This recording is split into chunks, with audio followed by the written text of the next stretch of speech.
Hey guys, I'm back, and Realm of Thrones version 5.0 is finally here for Bannerlord 1.2.6 beta. I'll be giving it to the patrons tomorrow for a few weeks, and then it'll be going live to the public. And we're going to go over some of the changes here. I guess the most important ones. There's really too many to fit into a video without it being like 2 hours long, but we're going to try to hit up a lot of this stuff right here. The first thing you'll notice is we have a new main menu scene. We got rid of the old one. I got our Weirwood tree on there, and we have a new main anthem that'll play right here on the menu screen, courtesy of Mr. Squiz, and it will also play during the campaign as you're roaming the world map or walking around towns and stuff. It'll just randomly play also to kind of give you more of a Game of Thrones feel. The next thing you'll notice after you start in character creation is we have 3 more new cultures that's been added.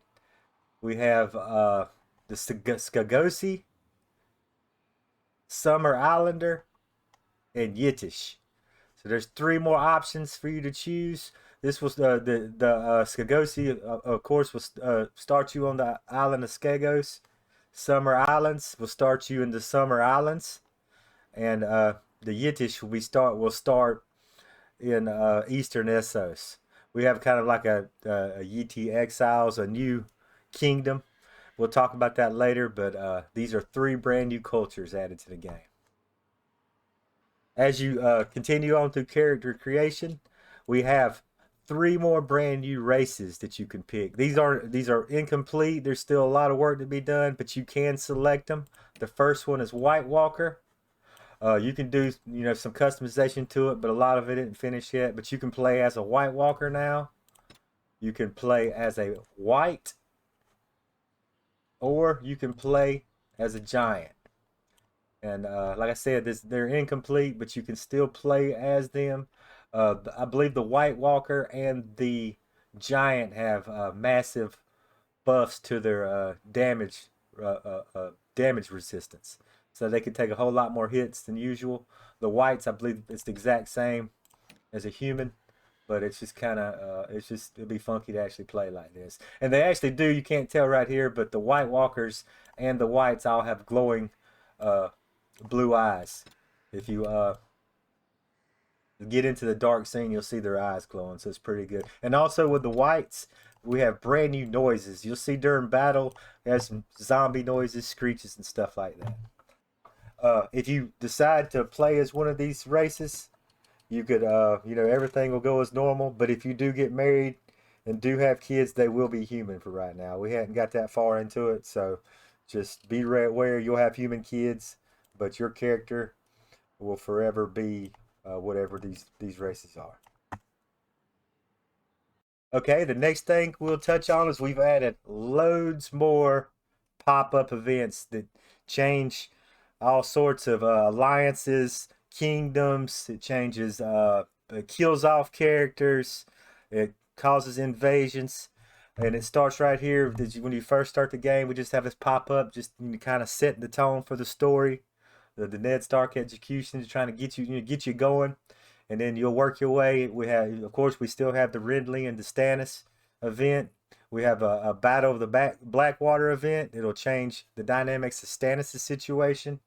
We have of course, we have the Red Wedding, which there's a way to actually change. If you don't change the outcome of the Red Wedding, it'll happen. But there is a way to change and to save Robb. I thought that was cool about A Word of Ice and Fire, so I wanted to. So now you can actually save Renly and you can save Robb in ROT, but it's up to you to you figure out what you got to do to make that happen for now. After the Red Wedding, we have the Purple Wedding, where your boy Joffrey bites the dust, and then Cersei will become a Queen Regent.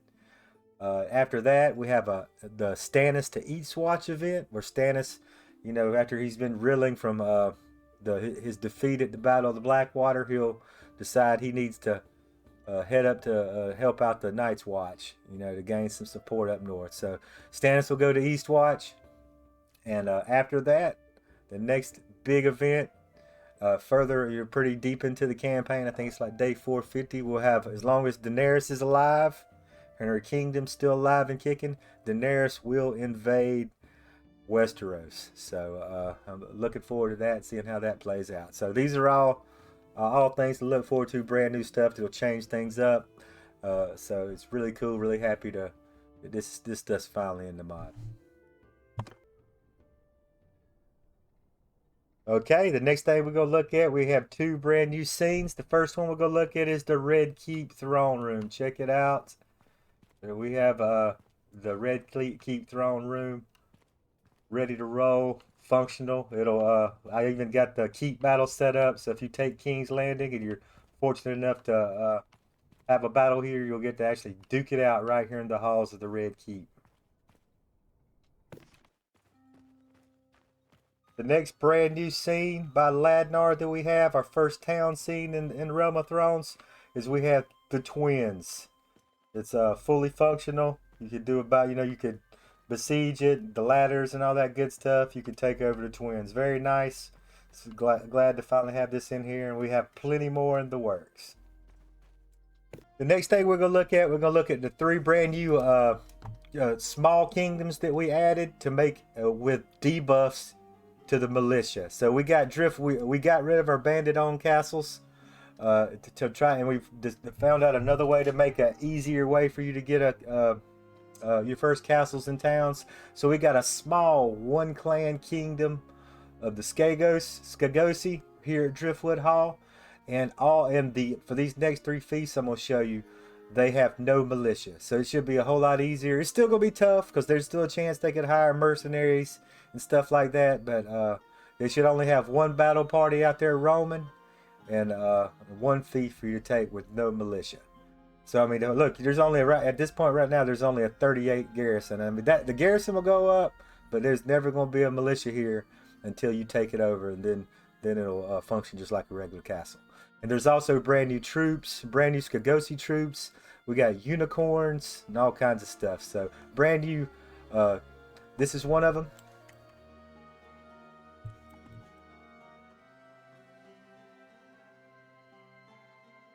The next brand new fief and culture we have is the Summer Islands. Way down here in the Southern Sea, Summer Sea, we have this one of these Summer Islands, and we have the town of Lotus Bay.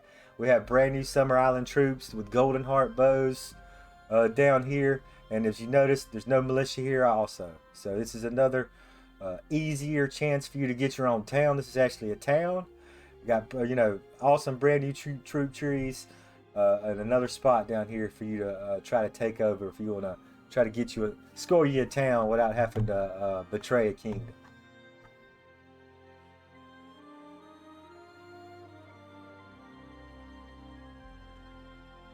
The last one to look at is we've changed Ifaquiveron, however you say that. It used to be a bandit-owned castle over here. We changed it to a town, and it has its own Yiddish culture and its own Yiddish troops.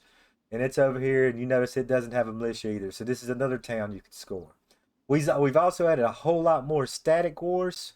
So all of these associate kingdoms have a static war now. So they could be locked in wars with at least someone, and you could disable it as you please. And these static wars also keep some of these small kingdoms from getting destroyed so easily. So as long as you got these other guys around them occupied with their own wars, they usually, for the most part, seem to leave these isolated small kingdoms alone out here. So that's a good thing. Okay, the next thing we're going to look at is we got brand new Golden Company troops that are actually purchasable from the Golden Company in the tavern of the town of Volantis. This guy right here, talk to this guy, Brindleburn. Let's see. Talk to this guy in the Volantis Tavern, and you can buy you 20 Golden Company recruits. There's a whole troop tree that you can level up also. So here we got Golden Company with brand new nice armors in the mod now. Okay, the next thing we're going to look at is you can no longer purchase, just get giants like regular troops in the village of Lorne, you have to come to Thin and talk to Magmar Tundoweg, the giant king, and you could purchase them one at a time for a hefty price. Remember, giants are a whole lot more buff and a more tough, at least 10 times tougher than they were before. And so they're going to cost you a lot of money. Plus, they can be upgraded to giant archers, which have a pretty epic giant bow that can shoot through shields and kill multiple targets at the same time. So they're pretty epic now. So we had to make it a little harder to get this guy. Okay, the next thing we're going to look at is everybody complained about not wanting to have to defeat Daenerys or piss Daenerys off to get a dragon. So we added this guy right here in the town of Mantaris. There's a way to trigger a series of conversation and actually defeat this guy and actually do an epic one-on-one duel with this guy in order to steal his dragon.